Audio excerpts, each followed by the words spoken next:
Hey folks, welcome back to the channel. Today's case is toxic with a capital T. A mom of four comes into court smirking after being charged for assaulting her partner again, but watch what happens when the judge slapped her with a no contact order. A toxic relationship and a dangerous temper never ends well. And dating after four kids, that's a whole other conversation. Let's get into it. All right, go ahead and sign for your reset. And then have a seat of your jury box.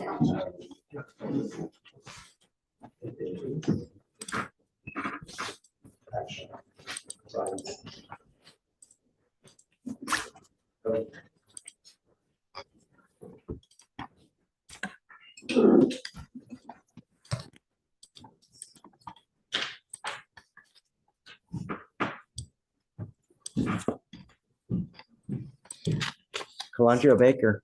Yes, sir. Good morning. Ms. Baker, you're charged with assault of a family member. You're facing up to a year in jail and or a $4,000 fine. We are going to do probable cause. You have the right to remain silent. Anything you say can or will be used against you.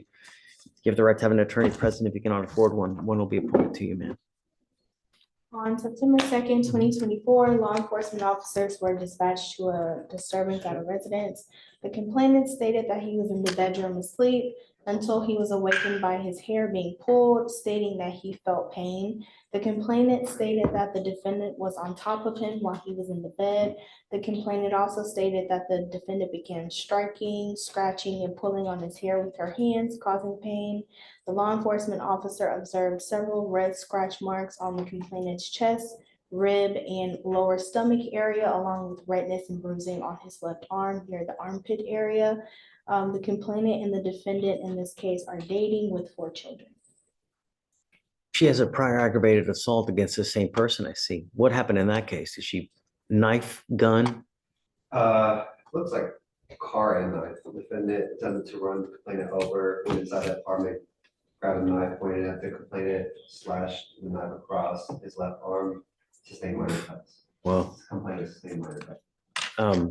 Ms. Baker, I'm finding there's probable cause to go forward with the case. I'm now ordering you not to have any contact with this person whatsoever. Do you understand? I don't care that you have kids. You have a prior aggravated assault with this guy where you slashed him with a knife. No more contact with this person. Do you understand? I'm entering in what's called, well, let me see if there's a protective order already in place. There is. On the 3rd of this month, a protective order was issued in this case. I suggest you get to know it because if you violate this protective order, the state can and will file additional charges. And then I'm telling you now, with your prior aggravated assault, if I find that you try to have contact with this person, I'm going to make your bond so high, you're going to spontaneously combust. Do you understand, ma'am? Yes, sir.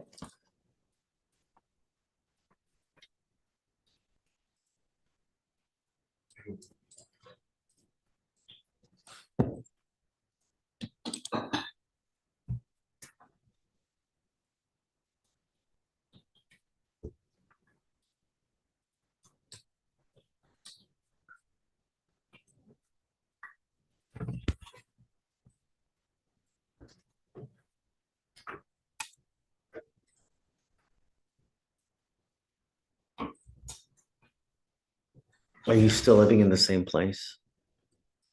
Have you moved out? We've been together 10 years. I have 4 kids. What she's reading is not what happened. I know that there's 2 sides to the story, ma'am, but what scares me is that your trigger temper is what scares me. I get that there's another side to the story, and I get that you may have issues as well. And I don't know what happened to Garner, what happened in this case, but what I'm trying to do is keep you guys separated so that it doesn't escalate to something more serious. I see that you do work. You have 4 kids. Do you have custody of the kids now? Who has possession of the kids? We've been together 10 years. We stay together. We share a car together. I work 7 days. He works 6 days. Yeah, I'm not giving you, no, you cannot have contact with this person. I'm trying to decide whether to give you a lawyer, ma'am. That's why I'm asking you this, because I know that you have 4 kids and it's probably really tough and expensive as it is.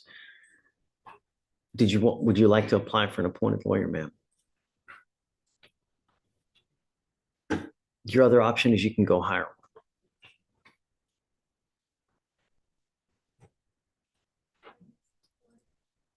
don't have money for it, Lloyd. Ma'am, I'm offering it to you now. I mean, I get it that, you know, I'm trying to alleviate the stress on you now because I know that with the stress of having this case, number one, the stress of having 4 kids and then having to go out and hire a lawyer when money's tight, it adds just unneeded stress, and I'm trying to help you out with that. Stephen, do you mind giving an application, please? I'm gonna give you an application now, or you know what, actually, I already have it, so don't even worry about it. I'm gonna have you sign a reset with Victoria. After that, I'm gonna have you take a seat in the jury box. I'll get your bond conditions.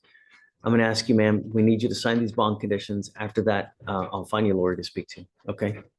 Please. Right this way. You know, we were talking. Yeah, no contact, no weapons for now. Yes, sir. Emmanuel? And just like that, the smirk turned into tears. The judge shut down that toxic relationship with a no contact order, in spite of her trying to plead her case about being with her partner for 10 years. What do you think? Was the no contact order enough, or should the judge have gone harder? Let me know in the comments, and don't forget to like, subscribe, and hit that notification bell for more courtroom showdowns. See you next time.